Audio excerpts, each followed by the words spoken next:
سلام و وقت بخیر عرض می‌کنم خدمت شما بینندگان گرامی نوروز در پنجشنبه دهم مهر ماه دوم اکتبر 2014 از برنامه آژانس با شما هستیم و از شما دعوت می‌کنم که بیننده ما باشید.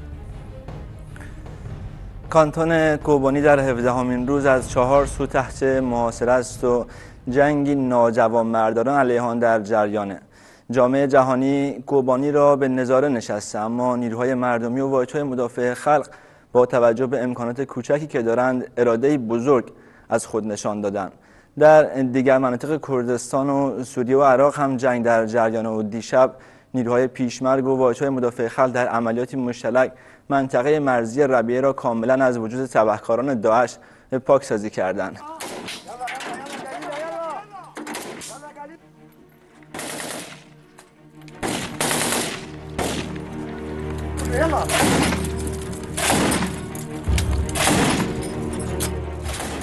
در 17مین روز از حملات تروریستی داعش به کوبانی، مقاومتی مثال زدنی در جریان است.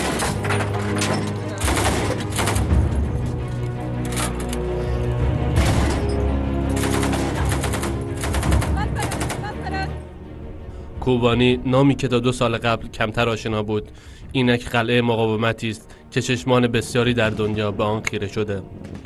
سوسیالیست ها و آزادیخواهان جهان این روزها همراه و همدل با کوبانی بودند، اما نیروهای دولتگرا و دولت‌ها در انتظار سقوط آن.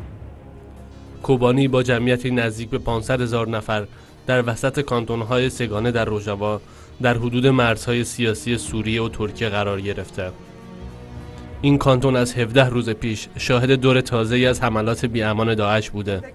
داعشی که سلاح‌های سنگین، تانک و موشک دارد و مناطق زیادی را در سوریه و عراق به اشغال خود درآورده. این گروه تروریستی گفته بود که کوبانی را در عرض چند روز تسخیر می‌کند، اما با تجربه‌ای کاملا متفاوت روبروست و شوکه شده. شهری که مقاومت می‌کند و هراسی از چهره بیرحم این گروه به دل راه نداده. داعش با نیروی دولتی و یا نیروی وابسته به دولت‌ها در کوبانی مواجه نیست. آنجا نیروی شکل گرفته که از دل مردم عادی بیرون آمده. زنان و مردان مبارزی که سلاح در دست گرفته و در برابر تانک‌های داعش سینه سپر می‌کنند.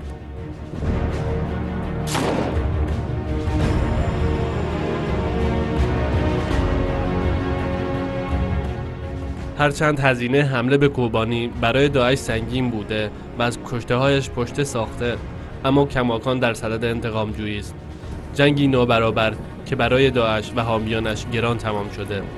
تا امروز هیچ یک از دولت‌های منطقه کمکی به کوبانی انجام ندادند، حتی دولت اقلیم کردستان.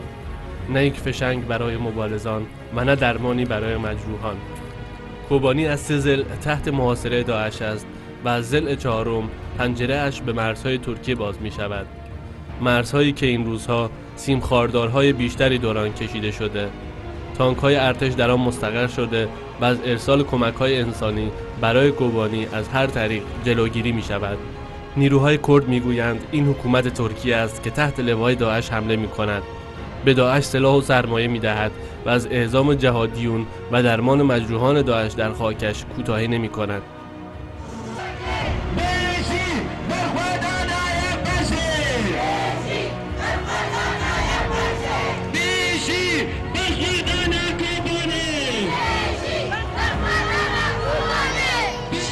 در داخل شهرها مردم روزانه در مراسم‌های خاکسپاری جانباختگان در کوبانی فریاد مقاومت سر می‌دهند و گروه به گروه به واحدهای مدافع خلق و واحدهای مدافع زن می‌پیوندند.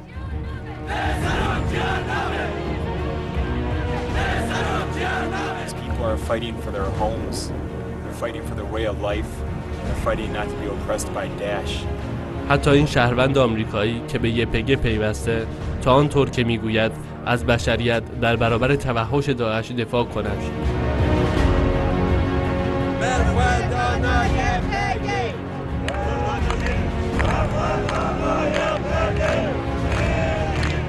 این معترضان هم در مرزهای کوبانی جمع شدند تا با تشکیل زنجیره انسانی از کوبانی محافظت کنند.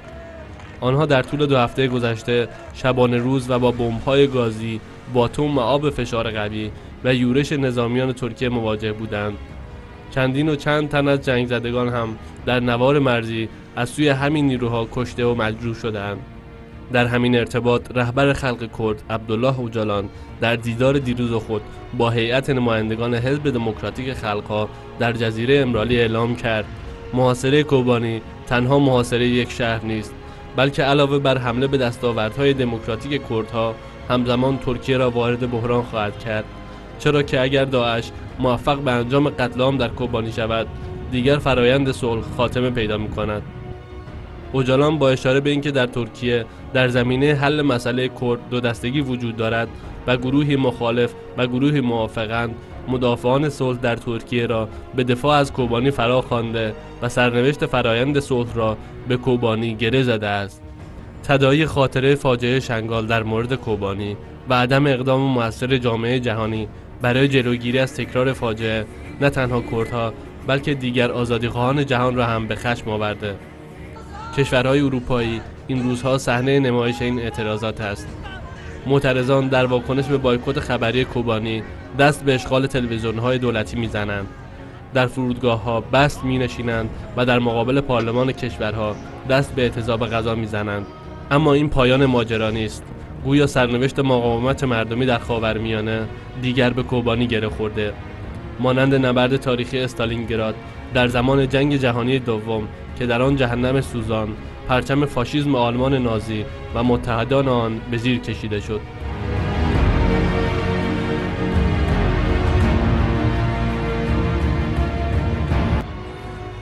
گزارشی بود از اونچه که در کوبانی در 17 روز گذشته داره روی میده. به روژاوا میریم، جایی که کماس شهبازی خبرنگارمون اونجاست. اخبار مربوط به جنگ در کوبانی و مناطق دیگه لحظه به لحظه عوض میشه. کماس صدای منو داریم؟ بله، من صدای شما رو دارم. منم سلام دارم خدمت شما و بینندگان برنامه آژانس. سلام میکنم. کماس، ممکنه آخرین خبرهای مربوط به کوبانی، ربیه و دیگر مناطقی که جنگ در اونجا در جریان برای ما بگیم؟ بله، الان کوبانی 17مین روز جنگ تمام عیار خودش رو سپری میکنه. در هر جناحش با جنوب، شرق و غرب کوبانی الان حملات شدیدی بر علیه شهر کوبانی در حال انجام هستش. ولی تا اونجایی که من خبر دارم از ساعتی پیش با همکارانم در کوبانی تماس گرفتم، وضعیت در غرب و همچنین وضعیت در جنوب کوبانی به طور کامل میتونم بگم وضعیتی هستش. اونجا نیروهای مدافع خلق در حالت حمله قرار گرفتن و در چندین روزها بر علیه نیروهای داعش و تروریست‌های داعش حملاتی رو انجام دادن. در جنوب کوبانی در روستای هلنجه دقایق پیش خبرایی که به من رسیده حمله گسترده نیروهای مدافع خلق هستش به این روستا که در برده آخرین اعمالی که من دارم ده تن از نیروهای داعش در این درگیری‌ها کشته شدن و یک تانک و چند خودرو نظامی اونا هم منهدم شده. الان خیلی از رسانه‌ها دارن به نوعی تبلیغات وسیعی رو راه انداختن و میتونم بگم جنگ رسانه‌ای وسیعی رو شروع کردن که شهر کوبانی سقوط کرده یا نیروهای داعش دارن وارد کوبانی شدن. ولی اون چیزی که الان هستش در کوبانی یک مقاومت بسیار وصل نشدنی هستش. در کوبانی الان در منطقه غرب کوبانی و همچنین در شرق کوبانی جنگ به تمام عیاری شدت گرفته. بخصوص در منطقه شرق کوبانی الان جنگ به صورت کامل میتونم بگم به صورت کاملا شبانه روزی در انجام هستش و نیروهای مدافع خلق به شیوه کاملا گسترده در مناطق پخش شدن و بر علیه نیروهای داعش الان می‌جنگند. دیروز هم چند بمب یکی از محلهای کردنشی، یکی از محلهای کوبانی رو هدف قرار داد که چند تن از شهروندان مدنی اونجا زخمی شدن. به طور کامل وضعیت کوبانی الان میتونم بگم اون وضعیتی نیست که خیلی از رسانه‌ها هم به نوعی تبلیغات وسیع خودشون شروع کردن که الان کوبانی در حال سقوط هستش. ولی این نکته که الان هستش در مورد کوبانی، اون خطر در سر کوبانی رفت نشده، خطر هستش. ولی اونجوری که الان خیلی از رسانه‌ها بخصوص رسانه‌های عربی و برخی از رسانه‌های حکومت اقلیم کردستان که دارن به نوعی تبلیغات میکنن که شهر کوبانی الان در زیررأس نیروهای داعش هستش. میتونم بگم این امر منتفی هستش و در منطقه غرب و همچنین در منطقه جنوب کوبانی نیروهای داعش بسیار دور هستند شهر کوبانی، ولی در منطقه شرق کوبانی شرایط یک کم پیچیده‌تر هستش و میتونم بگم حملات شدید داعش در اون مناطق داره به نوعی شدیدتر میشه، ولی به اونجا مقاومت و همچنین مبارزه بسیار وسیع در حال شکل‌گیری است. متشکرم. کماس میتونی کمی در مورد ربیه توضیح بدی؟ چون خبرها حاکی از این بوده که در عملیات مشترک نیروهای پیشمرگ و واحدهای مدافع خلق این منطقه مرزی کاملا آزاد شده، درسته؟ بله، ربیه هم 3 روز هستش یک حمله گسترده‌ای از طرف نیروهای مدافع خلق از یک سو، همچنین نیروهای اقلیم کردستان از طرف دیگه شروع شد. دیروز هم شمار زیادی از نیروهای داعش در بیمارستان مرکزی این شهر محاصره شده بودند و امروز تقریبا میتونم بگم در اوایل صبح امروز شهر ربیه به طور کامل در کنترل نیروهای مدافع خلق قرار گرفت. دیروز هم شمار زیادی از تسلیحات نظامی و همچنین نفربر و تانک و زره پوش به دست نیروهای مدافع خلق افتاد و الان شهر ربیه به طور کامل در کنترل نیروهای مدافع خلق هستش. در منطقه جزا هم درگیری ها شدت پیدا کرده. نیروهای مدافع خلق در منطقه جزا با نیروهای داعش درگیر شدن و اونجا هم در طی آخرین اخبار شمار زیادی از نیروهای داعش کشته شدن و این گرفتن و تصرف کردن ربیه میتونم بگم به نوعی بالانس جنگ در منطقه روژاوا را عوض خواهد کرد و جنگ در سرکانی میتونم بگم شدت بیشتری خواهد گرفت و پیشروی نیروهای مدافع خلق و نیروهای مدافع زن در سرکانی به طرف منطقه سلوک شدت بیشتری خواهد گرفت و با سرعت بیشتری این مناطق میتونم بگم به کنترل نیروهای یبکی در خاتمه و در ساعت‌های آینده مشخص خواهد شد که آمار و همچنین تلفاتی که نیروهای داعش در مناطق سرکانی متحمل شدن میتونم آمار بیشتری رو بهتون بدم. متشکرم ازت کماس شهبازی، خبرنگار ما در روژاوا. عزیزان، در ادامه برنامه کماکان به موضوع کوبانی خواهیم پرداخت با آقای محمد کاراگوزلو، نویسنده و استاد سابق دانشگاه در تهران. اما قبل از اون بیانیه جمعی از نویسندگان و روشنفکران ایرانی در حمایت از کوبانی رو داریم.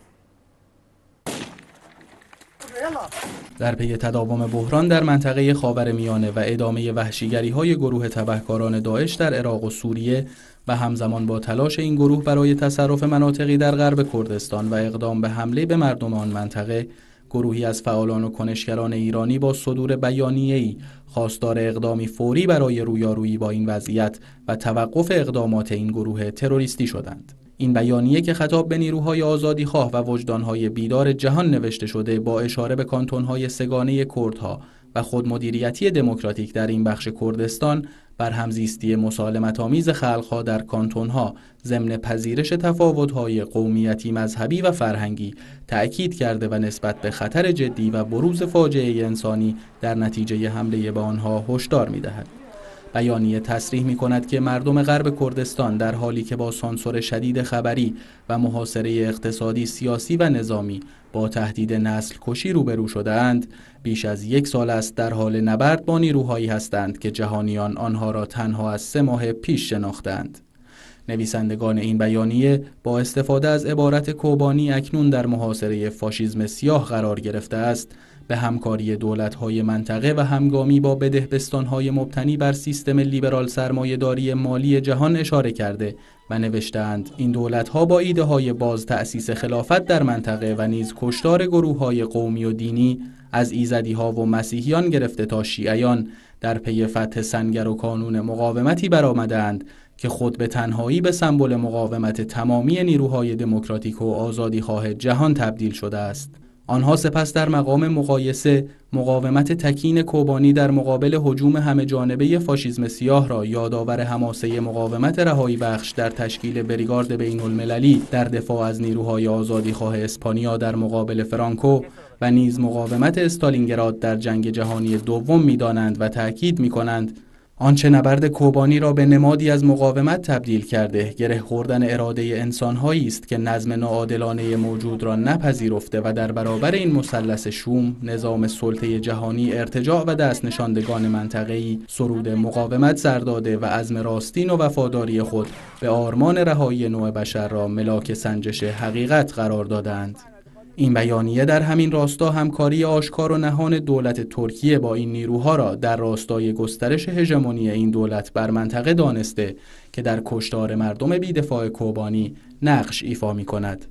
نویسندگان این بیانیه در ادامه روزهای اکنون مقاومت در کوبانی را روزهای سرنوشت سازی می‌نامند که می‌تواند به یک تراژدی وسیع منجر شود، چرا که اربابان قدرت، دولت‌های منطقه‌ای و دستگاه‌های ایدئولوژیک نه تنها با ارجحیت پیوندهای اقتصادی و سیاسی خود، بلکه با استانداردی دوگانه به چشم پوشی از محاصره و نسل کشی مردمان شهری پرداختند که تنها تاوان آنان اراده معطوف به زیستی آزادانه، دموکراسی رادیکال و گشودن مسیری جدید برای آزادی است.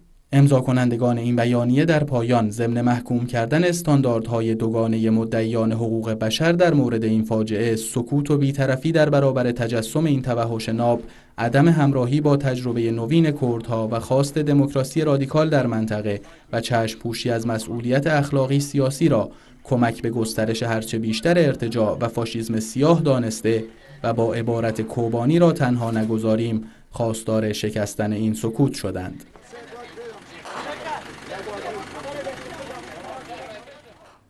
آقای محمد قراگزلو نویسنده از تهران با ما هستن. آقای قراگزلو صدای منو دارید شما؟ بله، سلام عرض می‌کنم خدمتتون، صداتون رو دارم. من سلام عرض کنم خدمتتون. ممکنه که نیازی به توضیح نباشه که در کوبانی در یک سو نیروهای مردمی با امکانات کم و در سوی دیگر داعش با توپ و تانک و سلاح‌های سنگین و حامیانی که داره، تحلیل شما چه هستش از اون چه که در کوبانی داره روی میده؟ آیا صرفاً تلاشی برای تصرف یک شهر و یا تلاشی برای اینکه نشون داده بشه نیروهای مردمی بدون حضور دولت‌ها نمیتونن از خودشون دفاع بکنن؟ بله، من قبل از اینکه به طور مشخص به این سوال شما بپردازم لازم میدونم که مقدمه کوتاهی رو عرض بکنم خدمتتون، بعد وارد مسئله مرگ و زندگی در کوبانی بشم که فراتر از یک مقاومت توده‌ای و یک جنبش اجتماعی توده‌ای هستش. شما میدونید و بینندگان عزیزتون هم میدونن که القاعده زمانی شکل گرفت که افغانستان به اشغال روس‌ها در اومد، کمونیسم روسی اونجا حاکم شد و یک جبهه گسترده‌ای به رهبری ایالات متحده آمریکا و با همکاری عربستان، امارات، پاکستان و تلویحاً ایران شکل گرفت برای اینکه در واقع اون چیزی که اینا میگفتن کفار، اونها رو از افغانستان خارج بکنن. القاعده شکل گیریش از سال 1976 تا 78 و بعد ما میدونیم که روس‌ها عقب نشینی کردن از افغانستان و القاعده شکل گرفت در افغانستان و تعدادی افغانان عرب بودن که از عربستان و جاهای مختلفی هم سرازیر شدند و دولت مردمی دکتر نجیب الله رو ساقط کردند. در واقع 36 سالی که القاعده و گروه‌های منشأ از القاعده مثل جبهه نصرت و همین داعش در منطقه ما مانور میدن و یه 36 ساله که پراتیک فعال دارن تو منطقه ما. اما اون چه که خیلی مهم است در ارتباط با تحولات سوریه و عراق این هستش که شما باید توجه بکنید القاعده تونست دولت افغانستان رو ساقط بکنه، به ترتیب آمریکا پشتش بود همونطور که همین الان پشتشه و دولت ارتجاعی منطقه پشتش بودن همونطور که همین الان پشتشه. اینها تونستن دولت افغانستان رو ساقط بکنن و اونجا حکومت بکنن و شهرهایی مثل کابل و قندهار و مزار شریف رو بگیرن و با تعرض گسترده زندگی رو برسونن به عصر بربریت. وقتی هم که ما می‌دونیم که تو سوریه نزدیک به 2 سال و نیم پیش یه جنبش اجتماعی علیه استبداد بشار اسد شکل گرفت و نیروهای ارتجاعی دخالت کردن و جنبش توده‌ای علیه استبداد بشار اسد رو با حاشیه روندن و همین جبهه نصرت و ارتش آزاد شکل گرفت و از طرف عربستان حمایت شد و مثل اخوان المسلمین زمان محمد مرسی حمایت شد، شهرهایی مثل حمص و دما اینها رو اینا به سرعت گرفتند و مقاومت مردم رو کنار زدن. از طرف دیگه وقتی که یک انشعابی در القاعده یا القاعده سوریه یا همون جبهه نصرت پیش اومد و گروه داعش، گروه فراتروریستی داعش که بیش از یک جریان چته و تروریست صرف هستند، شکل گرفتن در عراق و اینها اومدند و مثل برق شهر رقه و فلوجه و تکریت و تل افر رو گرفتند، واقعا از این منظر اگه بخوایم نگاه کنیم مقاومت مردم کوبانی هم یه چشمانداز دیگه‌ای رو باز میکنه. شما می‌بینید در شهر موسل دور ارتش عراق که تحت تعالیم آمریکایی‌ها بوده نزدیک به 80,000 نیرو مسلح داشته. اونجا نیروهای تروریست داعش به سرعت تونستن شهر موسل رو بگیرن و نیروهایی که تو اونجا بودن یا فرار کردن و حتی تیر شلیک نکردن به طرف داعش. و اگر از این منظرم نگاه بکنیم به ترتیب کوبانی اولین شهریه که تونسته در مقابل داعش مقاومت بکنه و یه جبهه جدیدی رو علیه کل ارتجاع منطقه باز بکنه. صحبتتون رو قطع میکنم. کردهای روژاوا با قاطعیت میگن که ترکیه و برخی از دیگر کشورهای عربی منطقه علیه اونها با داعش همکاری میکنن و از داعش حمایت میکنن. جامعه جهانی هم در مورد کوبانی سکوت کرده، سازمان ملل سکوت کرده، هیچ اقدام عملی برای نجات شهر صورت نگرفته. شما فکر میکنین که چرا همسو هم با داعش دیگر کشورهایی که کمک نمیکنن به کوبانی؟ بله، من خیلی دوست داشتم که در مورد درس‌های جنبش مقاومت کوبانی صحبت بکنم، اما به ترتیب در مورد صحبت بکنید. وقت داریم، حدوداً 6-7 دقیقه ما وقت داریم، میتونید صحبت بکنید. ببین در مورد درس‌های مقاومت کوبانی رو اگه اجازه بدید من 3-4 خط بگم، بعد به موضوع دولت ترکیه بپردازیم یا هر کدوم که شما فکر می‌کنید در اولویت من اونو بگم. نه خواهش می‌کنم. در مورد واژه مدافع خلق و مقاومت کوبانی هم میتونید صحبت کنیم و بعد از اون در مورد ترکیه. در ترتیب ببینید در اون چه که در کوبانی جریان داره از مناظر مختلف من عرض کردم خدمتتون که قابل توجه هستش. یکی مسئله دموکراسی مستقیمیه که در کوبانی حاکمه، در کانتون کوبانی حاکمه. یکی مسئله خودگردانی و مدیریت مشارکت توده‌ای که تو اونجا هستش. یکی جنگ بین همه ارتجاع با همه مقاومت مردم زحمتکش. یکی رمز تداوم این مقاومت در تسلیح عمومی توده‌ایه. یکی دیگه‌ش اینه که همونطور که تو گزارشتون هم گفتید به ترتیب یه چیزی شبیه مقاومت علیه فاشیسم فرانکو جنگ در استالینگراد شکل گرفته. از طرف دیگه همه هستی اجتماعی مردم در کوبانی در مقابل همه دولت‌های ارتجاعی منطقه از جمله همین ترکیه که شما گفتید قرار گرفته. و یکی از ویژگی‌های مهم مقاومت در کوبانی نقش زنانه که خب شما می‌دونید هیچ جامعه هیچ جنبشی بدون مشارکت مستقیم زنان قادر به پیروزی نیست و به هر ترتیب یک طرف قضیه داعش قرار گرفته که یک حرکت به شدت زن ستیزه و یک طرف دیگه جنبش مقاومت مردم کوبانی قرار گرفته که متکی به دخالت مستقیم زنان. حالا درس‌های کوبانی رو من اینجوری میتونم بگم قبل از واردشم به بحث ترکیه که اگر مقاومت در کوبانی پیروز بشه یک الگوی مستقیم، یک الگوی بزرگ برای منطقه از جمله کردهای ترکیه، عراق و ایران قرار خواهد داد و صفحات جدیدی رو در مبارزات توده‌ای در منطقه باز خواهد کرد. این یه نکته دیگه اینه که نه فقط ترکیه و عراق متاثر میکنه بلکه یک رسم رادیکالی در کردستان بود. اون رسمش بهش میگفتن پیشمرگایتی. ظرف 20 سال گذشته به نظر میاد که رسم پیشمرگایتی رادیکال یه عقب نشینی‌هایی کرده و مقاومت در کوبانی رسم رادیکال و توده‌ای پیشمرگایتی رو داره احیا میکنه و به نوعی بعد از فروپاشی شوروی داره اعاده حیثیت میکنه از جریان‌های ناسیونالیستی چپ که غلطیدن به سمت راست. این یک طرف و از طرف دیگه بهار عربی رو که در لیبی، سوریه و مصر مصادره شده داره از اون اعاده حیثیت میکنه. اعتماد به نفسی به مردمی میده که تو بهار عربی شرکت کردن و به حاشیه رونده شدن و امکان شکست القاعده رو در جاهای دیگه ممکن میکنه و قدرت پایان ناپذیر مردم رو نشون میده. این نکته و نکته دیگه‌ای که من می‌خواستم اشاره بکنم این هستش که مقاومت در کوبانی برخلاف این قرولندهایی که بعضی از جریان‌های به اصطلاح چپ می‌کنند هیچ ربطی به ناسیونالیسم و جریان‌های ارتجاعی نداره. اما در ارتباط با دولت ترکیه بر ترتیب مسائل حل نشده‌ای با کردهای خودش داره و نه دولت ترکیه و نه دولت عراق و ایران به هیچ عنوان مایل نیستن که مقاومت در کوبانی پیروز بشه و داعش رو به عقب بمونه. ما می‌دونیم که 3000 نفر از نیروهایی که بر ترتیب از کشورهای اروپایی، آمریکا و سایر کشورهای اروپایی ملحق شدن به داعش و جبهه نصرت از مرز ترکیه عبور کردند. ما نمیتونیم بپذیریم که ترکیه از این در واقع فعل انفعالات بیخبر بوده. شما میدونید که دولت ترکیه بعد از تحولاتی که در سوریه شکل گرفت از جبهه نصرت و از ارتش آزاد حمایت کرده.